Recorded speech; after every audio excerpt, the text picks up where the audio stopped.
A brief history of the Samaritans. There were originally 5 Babylonian tribes who had been transported to the area where northern Israel once lived before Israel's inglorious defeat in captivity by the Assyrians. We'll repeat that. There were originally 5 Babylonian tribes who had been transported to the area where northern Israel once lived before Israel's inglorious defeat in captivity by the Assyrians. When these 5 tribes moved into the vacant land of Samaria, they brought the Babylonian and Assyrian gods with them. After a short while in their new country, they were ravaged by lions. They interpreted this punishment as coming upon them because they failed to honour the God of the new land, not realizing that there is only one great God, who is not confined to any one land. These Samaritans didn't have sense enough to realize that the true God of the land had sent Israel into captivity because of the calf worship and the introduction of Phoenician religion. So here we're looking at that and saying, well, okay, we'll have a look at that and verify that that's actually correct, because the Assyrians, the Ninevites, who are obviously people of Nineveh, the city of Nineveh, of Assyria, they were visited by Jonah, who warned them of the forthcoming wrath of God that was going to come upon them.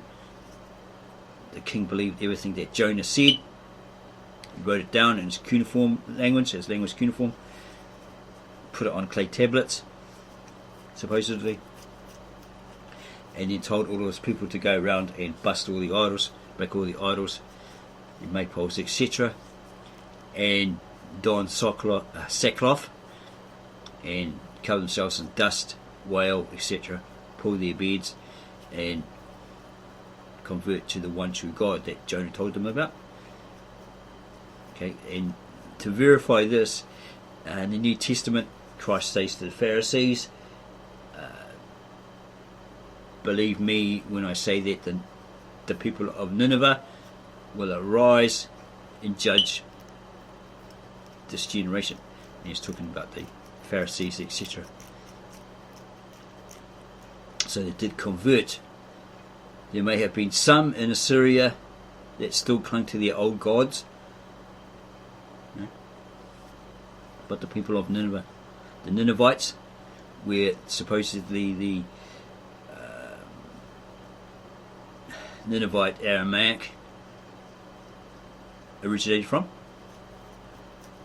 In that time, the Aramaic Hebrew, because the original Aramaic and the Hebrew were sister languages. They had the same words, the same meanings, until later on it was modified. The Hebrew was modified, and they ended up with the same words but different meanings, or similar words but different meanings.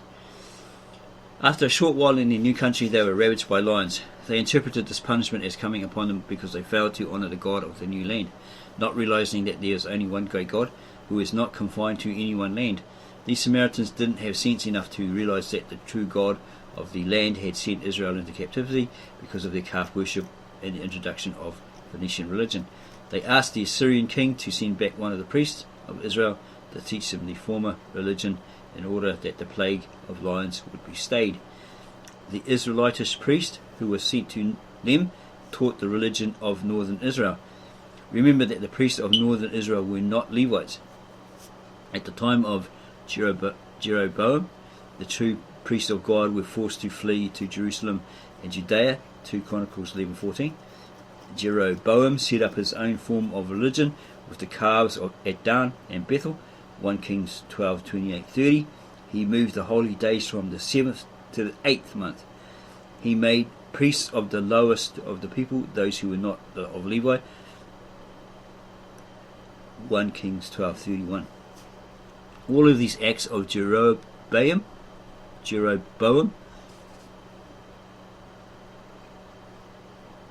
were outright violations of God's law.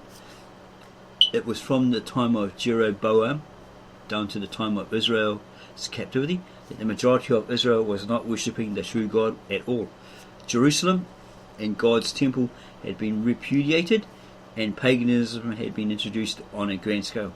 When these transplanted Babylonians who were being afflicted by lions in Samaria asked for a priest of the former people, they got one. But that priest was one of the former calf-worshipping priests of the rebel Israelites. He was almost as pagan as the Babylonians themselves.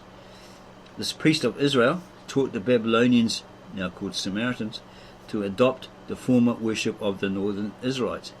The priest taught them to revere Yahweh as the God of the land. Thus, these Samaritans finally took upon themselves the name, the people of Yahweh or Yahweh, but their religion was outright paganism, a mixture of Israelitish calf worship and Babylonianism, just as Simon Magus later was eager to appropriate Christ's name but continue his pagan abominations. Notice what God says about the final condition of these Samaritans. So these nations feared the Lord, calling themselves God's people, and served their graven images, both their children and their children's children, as did their fathers, the Babylonians, so do they unto this day. Or that period. 2 Kings 17:41. These people called themselves the worshippers of the true God, but were actually Babylonian idolaters.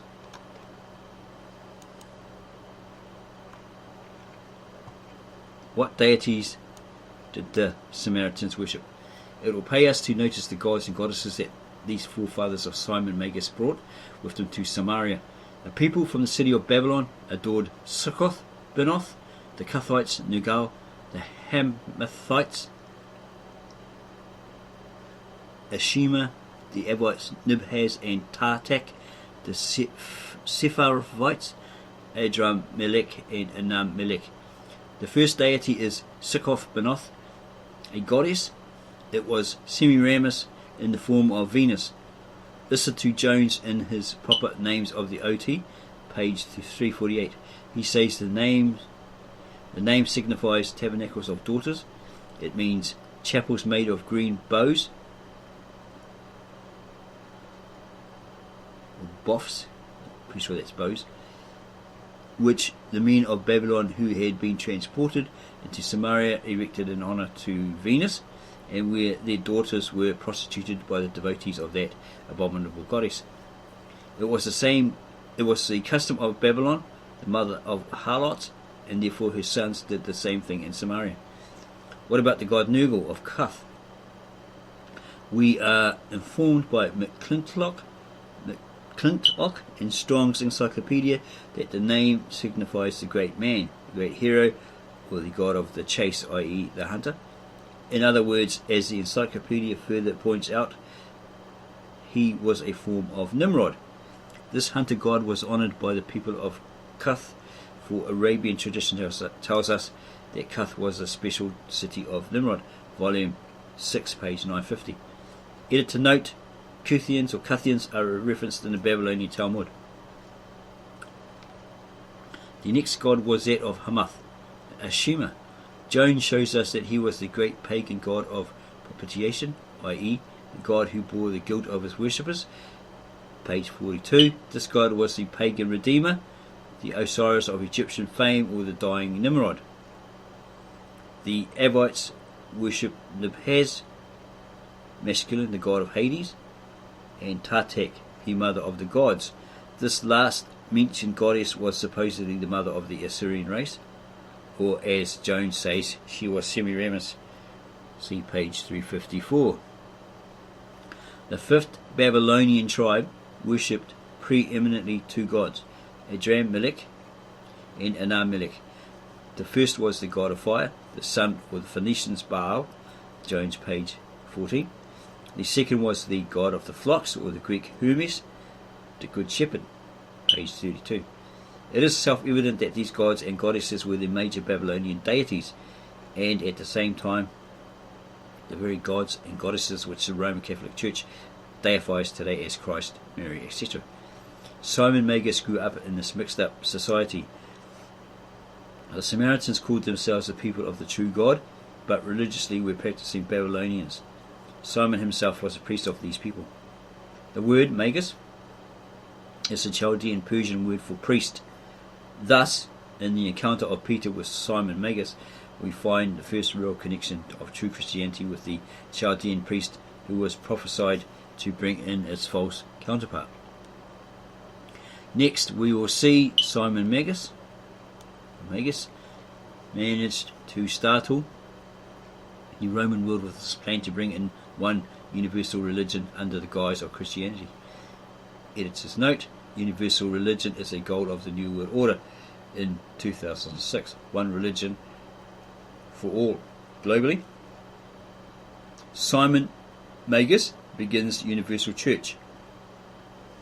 History comes alive with the startling story of how Simon Magus, branded a false prophet by the Book of Acts, established his own universal church. Simon Magus was a Babylonian priest. He was a part of the Babylonian community that had begun living in the land of northern Israel ever since the northern 10 tribes were carried away captive by the Assyrians.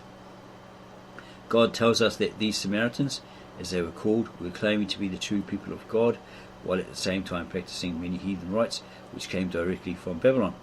2 Kings 17:41. This was the type of religious environment in which Simon Magus was born.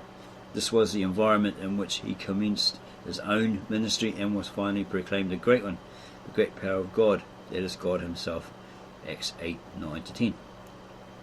He so swayed the whole of the Samaritan nation that all gave him heed to him. They did for a very long time. Verses 9-11. But when he saw the potential of Christianity, he endeavoured to buy an apostleship in the church. Peter rebuked him sternly.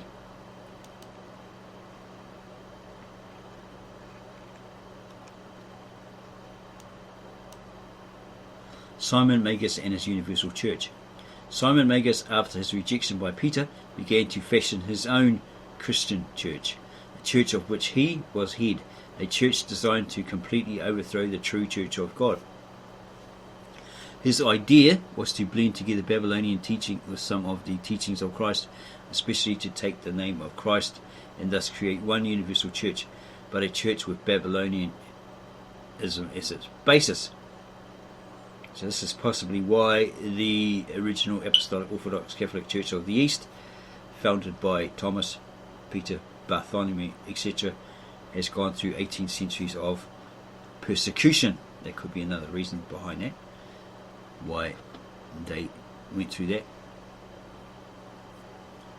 Massacre, banishment, being labelled heretics, martyred, etc., etc. Harnack, a church historian, states that Simon Magus proclaimed a doctrine in which the Jewish faith was strangely and grotesquely mixed with Babylonian myths, together with some Greek additions. The mysterious worship, in consequence of that widened horizon and the deepening religious feeling, finally the wild syncretism, that is blending together of religious beliefs whose aim was a universal religion, all contributed to gain adherents for Simon. Volume 1, page 244. Simon can be classified among the major group of so-called Christians, and Simon called himself such. Called by Harnack the decidedly anti-Jewish groups. They advance much further in the criticism of the Old Testament and perceive the possibility of saving it. That is, the Old Testament for the Christian universal religion. They rather connected this universal religion with the cultist wisdom of Babylon and Syria. Volume 1, page 246. With this background, we can understand why Peter so strongly rebuked Simon for his Babylonian ideas. Peter prophesied that this was the man who was to be the gall of bitterness and bond of iniquity to the true church. Simon's attitude was corrupt in the extreme. The Bible shows he had been working through demons, and yet he finally called himself a Christian. Dr. McGiffert, speaking of Simon Magus, says his effort to rival and surpass Jesus very likely began after his contact with the Christians that Luke records. His religious system was apparently a syncretism of Jewish and Oriental elements. Hastings Dictionary of the Apostolic Church, Volume 2, page 479. So it's a combination. It was a mixture which synchronized both Jewish and Oriental elements, according to this dictionary. Simon's later activities. to read all the material that the writers of the 2nd to the 4th centuries wrote about this man and his followers would literally take days. He has been called by many of them the father of heresy, yet they called that Apostolic Orthodox Church because of the Nestorius claim of Christ being divine and human, both divine and human, hypostasis, and that church agreeing with that because they had that same idea thousands of years or centuries before Nestorius uttered it in the midst of Sybil, who then labelled him a heretic, and then they were labelled heretics because they stated that Nestorius' claim was true. Again, they had it for thousands of years before him, but they didn't use him as the founder of their church or name themselves Nestorians. They were given that label by the Roman Catholic Church, etc., and again called heretics. Some of the following authorities to be brought forth were eyewitnesses of many of the things mentioned, and they were writing to others who were likewise eyewitnesses. Much of the testimony to be mentioned is conclusive and cannot be set aside. With this evidence of Simon's activities after his rejection by Peter, we will clearly be able to see why Luke thought it most important to tell the real condition of this man, proving that he was in actuality never an apostle of Christ. In this regard, notice the comment of Hastings' Dictionary of the Apostolic Church, Volume 2, page 496.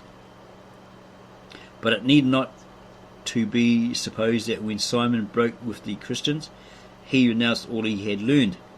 It is more probable that he carried some of the Christian ideas with him, and that he wove these into a system of his own. This system did contain some of the later germs of Gnosticism. Thus he became a leader of a retrograde sect, perhaps nominally Christian, and certainly using some of the Christian terminology, but in reality anti-Christian, and exalting Simon himself to the central position which Christianity was giving to Jesus Christ. But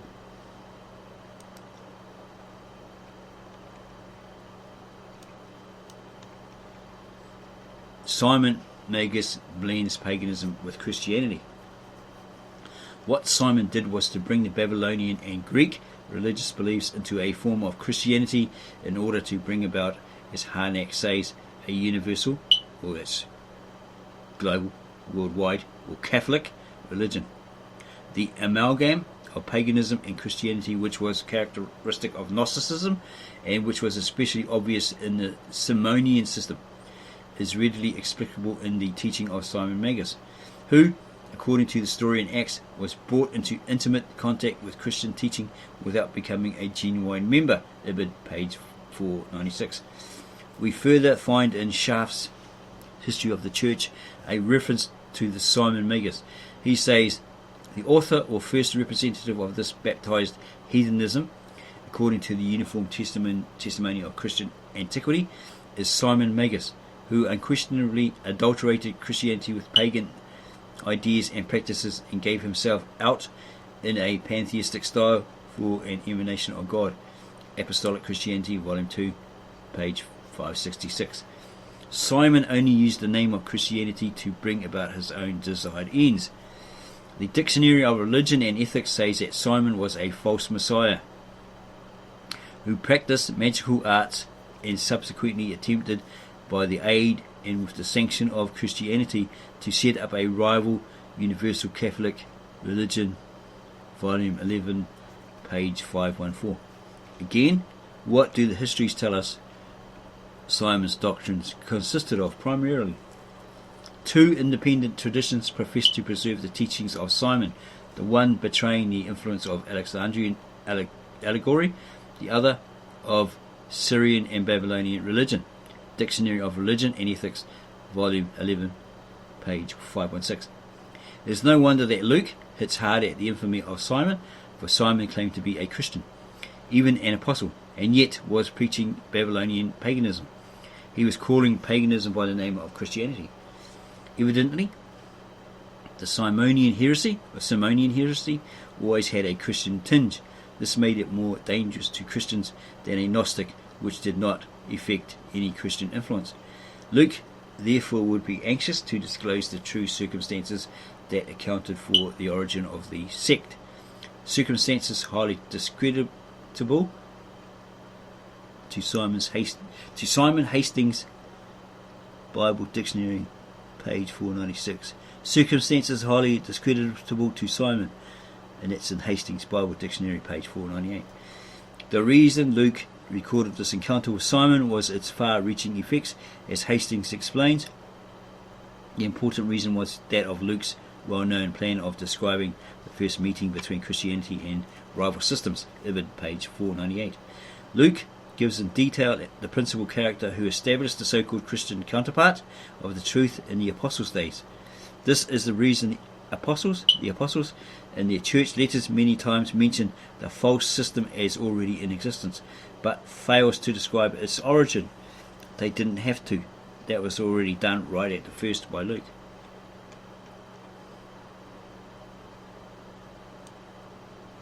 Whose history says this Simon became? Who history says this Simon became? When Justin Martyr wrote in 152 AD his apology, the sect of the Simonians appeared to have been formidable, for he speaks 4 times of their founder Simon, and we need not doubt that he identified him with the Simon of the Acts. He states that he was a Samaritan, adding that his birthplace was a village called Gitta. He describes himself as a formidable magician and tells that he came to Rome in the days of Claudius Caesar, 45 AD, and made such an impression by his magical powers that he was honoured as a god, a statue being erected to him on the Tiber between the 2 bridges, bearing the inscription Simone Dio Sancto, i.e. the Holy God Simon. Dictionary of Christian Biography, volume 4, page 682. That these things actually happened cannot be doubted. Justin was writing to the Roman people at the time, and they could certainly have exposed Justin's credulity if what he said was not so. And that a statue of Simon was actually erected is definite, for Justin asked the authorities in Rome to destroy it. There are many writers who lived in Rome itself who afterwards repeated Justin's account. Those who want to reject these clear statements have nothing in their favour. Justin is clearly giving us fact.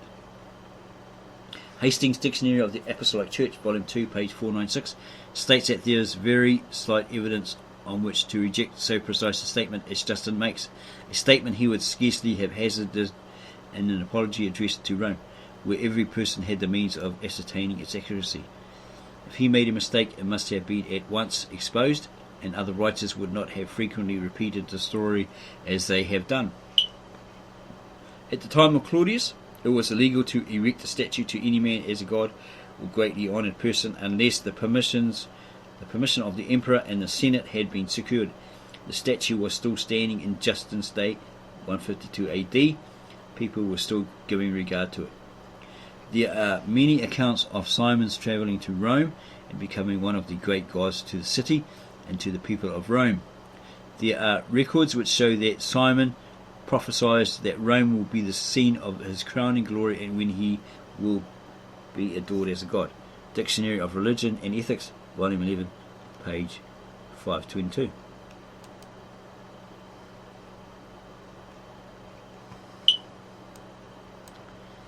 Simon Peter not with Simon Magus in Rome. Later, about the 4th century, a flood of works came out about Peter encountering Simon Magus in Rome and overthrowing him. But these works are clearly fiction, so they are deemed pseudepigrapha, which means they can identify when it was written, but they can't clearly verify who actually wrote it. So they're considered fraudulent or fake or false writings, and they're kept out of the canon. These works are clearly fiction. Almost all scholars realize the absurdity of maintaining such a thing.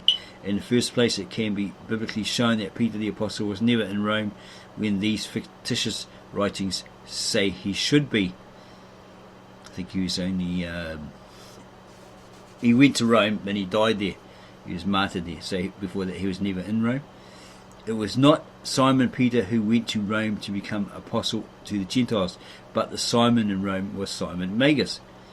That Peter the apostle was not with Simon Magus in Rome is made plain by the Encyclopedia Biblica, column 4554. The attempt has been made to meet this by pointing out that church fathers mention the presence of Simon in Rome, or Peter in Rome, while at the same time not speaking of controversies between him and Peter. Or Simon was in Rome.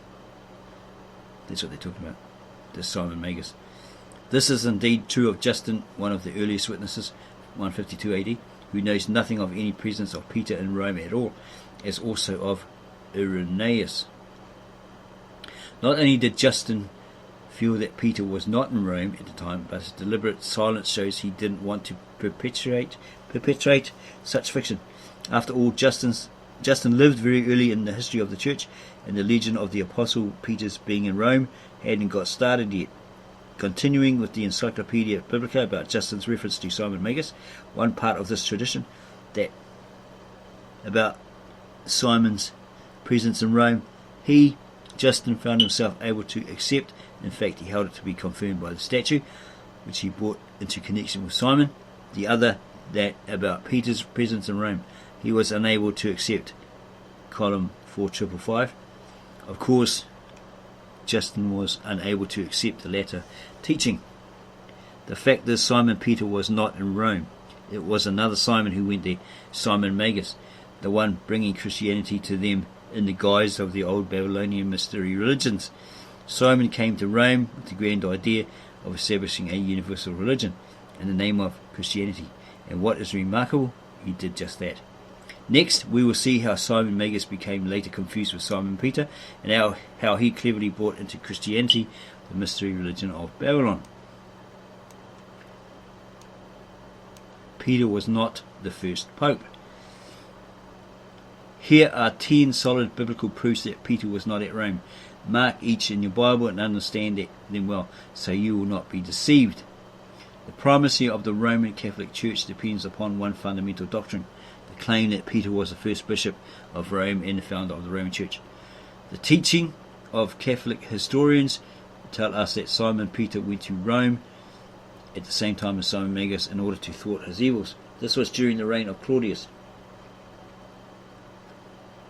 After successfully combating the Magus, they tell us Peter assumed the Roman bishopric and ruled it until the Neronian persecutions of 68 AD, during which Peter was supposed to have been crucified upside down on Vatican Hill. This is the basic story, and Catholic writers never shirk in attempting to defend it. Some of them say that this general account is one of the most provable of historical events. But is it? The fact remains, many ecclesiastical authors of the 2nd century, Justin Martyr among them, give information completely negating Peter's supposed Roman bishopric.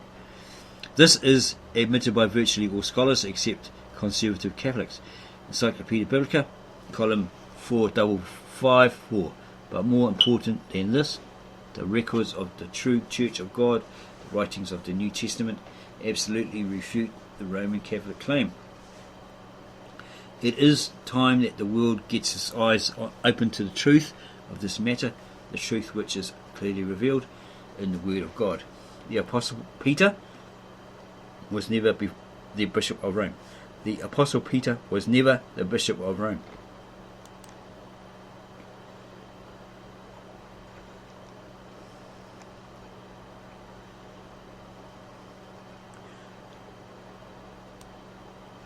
The Bible teaching. There are 10 major New Testament proofs which completely disprove the claim that Peter was in Rome from the time of Claudius until Nero. These biblical points speak for themselves, and any one of them is sufficient to prove the ridiculousness of the Catholic claim. Notice what God tells us. The truth is conclusive. Proof 1. We should consider Christ's commission to Peter. This is often very embarrassing to Catholics because Christ commissioned Peter to become chief minister to the circumcised, not to uncircumcised Gentiles. The gospel of the circumcision was unto Peter, for he that wrought effectually In Peter to the apostleship of the circumcision, the same was mighty in me, Paul, towards the Gentiles. Galatians 2:7-8. Here we have it in the clearest of language. It was Paul, not Peter, who was commissioned to be the chief apostle to the Gentiles. And who was it that wrote the epistles to the Romans? It certainly wasn't Peter. And when James, Cephas, Peter, and John, who seemed to be pillars, perceived the grace, i.e. the gift of office, that was given unto me, they gave to me and Barnabas the right hands of fellowship, that we should go unto the heathen, and they unto the circumcision. Galatians 2:9. Paul further mentioned his special office as a Gentile apostle in 2 Timothy 1:11, whereunto I am appointed a preacher and an apostle and a teacher of the Gentiles. Peter is nowhere called the apostle to the Gentiles. This precludes him from going to Rome to become the head of a Gentile community. Proof 2. Paul specifically told the Gentile Romans that he had been chosen to be their apostle, not Peter. I should be the minister of Jesus Christ to the Gentiles, ministering the gospel of God, that the offering up of the Gentiles might be acceptable. Romans 15:16. How clear! Paul had the direct charge from Christ in this matter. He even further relates to in Romans 15:18 that it was Christ who had chosen him to make the Gentiles obedient by word and deed. Paul established the only true church at Rome. Proof 3. We are told by Paul himself that it was he, not Peter, who was going to officially found the Roman church. I long to see you, that I may impart unto you some spiritual gift, to the end you may be established. Romans 1:11. Amazing, the church at Rome had not been established officially even by 55 or 56 AD. However, the Catholics would have us believe that Peter had done this some 10 years before, in the reign of Claudius. What nonsense! Of course you understand that neither Peter nor Paul established the Catholic Church, but these proofs are given to illustrate that it is utterly impossible for Peter to have been in any way associated with any church at Rome. Proof 4. We find Paul not only wanting to establish the church at Rome, but he emphatically tells us that his policy was never to build upon another man's foundation. Yea, so I have strived to preach the gospel not where Christ was named, lest I should build upon another man's foundation. Romans 15:20. So he was going there to create a new church in Rome where no one else had done it. If someone else had, he would be invading their territory and trying to go over the top of them in their works. If Peter had founded the Roman church some 10 years before, this represents a real affront to Peter. This statement alone is proof that Peter had never been in Rome before this time to found any church.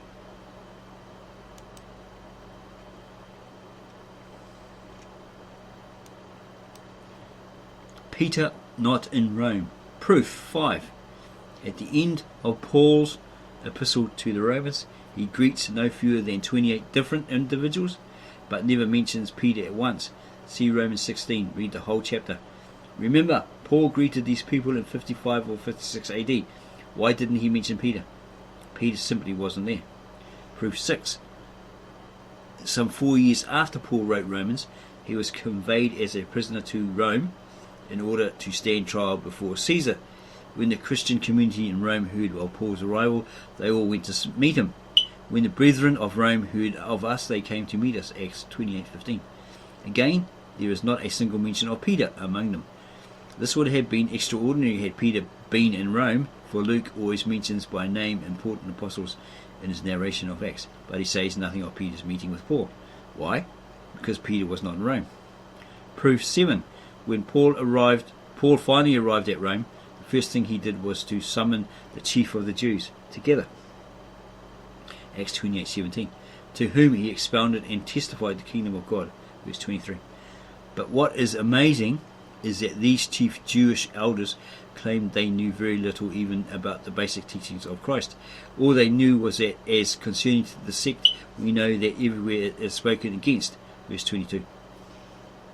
Then Paul began to explain to them the basic teachings of Christ on the kingdom of God. Some believed, the majority didn't. Now, what does all this mean? It means that if Peter, who was himself a strongly partisan suit, he is very kosher, he states that when he had vision from an angel or God, but I think it says angel, messenger of God, right, to take these certain animals and eat them because they had been cleansed by God, all had been made clean by God. And he said, no, I can't do that, I'm a kosher Jew, I don't eat those animals. But he was again told, go do it, so I guess he did. So yeah, he was a strongly partisan Jew, had been preaching constantly in Rome for 14 long years before this time, and was still there. How could these Jewish leaders have known so little about even the basic truths of Christianity? This again is clear proof Peter had not been in Rome prior to 59 AD.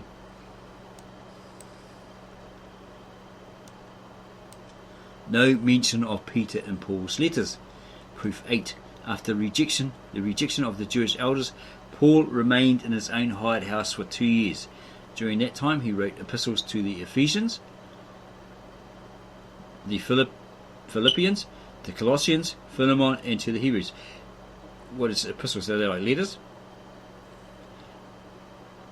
And while Paul mentions others as being in Rome during that period, he nowhere mentions Peter. The obvious reason is the apostle to the circumcision wasn't there. Proof 9. With the expiration of Paul's 2 years imprisonment, he was released. But about 4 years later, near 65 AD, he was again sent back a prisoner to Rome. This time he had to appear before the throne of Caesar and was sentenced to die. Paul described these circumstances at length in 2 Timothy. In regard to his trial, notice what Paul said in 2 Timothy 4:16. At my first answer no man stood with me, but all men in Rome forsook me. In other words, they were turned on him. I pray God that it may not be laid to their charge, that they won't be judged upon that, right? In Judgment Day, on Judgment Day. This means, if we believe the Catholics, that Peter forsook Paul, for they tell us Peter was very much present at Rome during this time. In other words, like, if Peter was there, why did he run away? Like, make out he didn't know Paul, right? You're on your own, buddy. Yeah. Similar to what he did with the Christ. I don't know this man. Lady, you're being silly. I don't know that man. If this means, if we believe the Catholics, that Peter forsook Paul, for they tell us Peter was very much present at Rome during this time. Peter once denied Christ. There you go. But that was before he was converted. To believe that Peter was in Rome during Paul's trial is untenable. So they're saying he denied Christ before he was converted, the Catholics. Proof 10. The Apostle Paul distinctly informs us that Peter was not in Rome in 65 AD, even though Catholics say he was. Paul said, only Luke is with me. 2 Timothy 4:11. The truth becomes very plain. Paul wrote to Rome. He had been in Rome, and at the end wrote at least 6 epistles or letters from Rome. And not only does he never mention Peter, but at the last moment says, only Luke is with me. Peter, therefore, was never Bishop of Rome.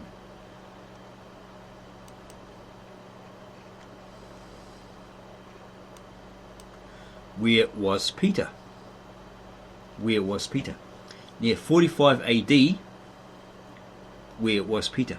Near 45 AD, we find Peter being cast into prison at Jerusalem, Acts 12:3-4. In 49 AD, he was still in Jerusalem, this time attending the Jerusalem Council. About 51 AD, he was in Antioch of Syria, where he got into differences with Paul because he wouldn't sit or eat with Gentiles. Again, he was a kosher Jew. That was part of their practice. You don't sit with them, associate with them, eat with them, stay in the same house with them, sleep in the same bed with them, etc. And you don't eat those foods that they eat. Okay. Strange that the Roman bishop would have nothing to do with Gentiles in 51 AD until he was given that vision. It said, go meet a certain Gentile, like a Roman centurion or something like that, that wanted to convert to the faith. She said, oh no, don't associate with him, but he was told, commanded to go do it. Meet in someone's house. This Roman or this Gentile would be there. Later, in about 66 AD, we find him in the city of Babylon among the Jews, 1 Peter 5:13. Remember that Peter was the apostle to the circumcised. Why was he in Babylon? Because history shows that there were as many Jews in the Mesopotamian areas in Christ's time as there were in Palestine. It is no wonder we find him in the east. And then he helped found that church in the east, right? Along with Bartholomew, Thaddeus, and Thomas. Perhaps this is the reason why scholars say Peter's writings are strongly Aramaic in flavour, the type of Aramaic spoken in Babylon, be it Galilean Aramaic or whatever. Probably, some other form of Aramaic spoken in Babylon. Could possibly be Syriac. Why, of course, Peter was used to the Eastern dialect. At the times, he spoke Galilean Aramaic, so he would be. At the times, the Catholics believed Peter was in Rome. The Bible clearly shows he was elsewhere. The evidence is abundant and conclusive. By paying attention to God's own words, no one need to be deceived. Peter was never the Bishop of Rome.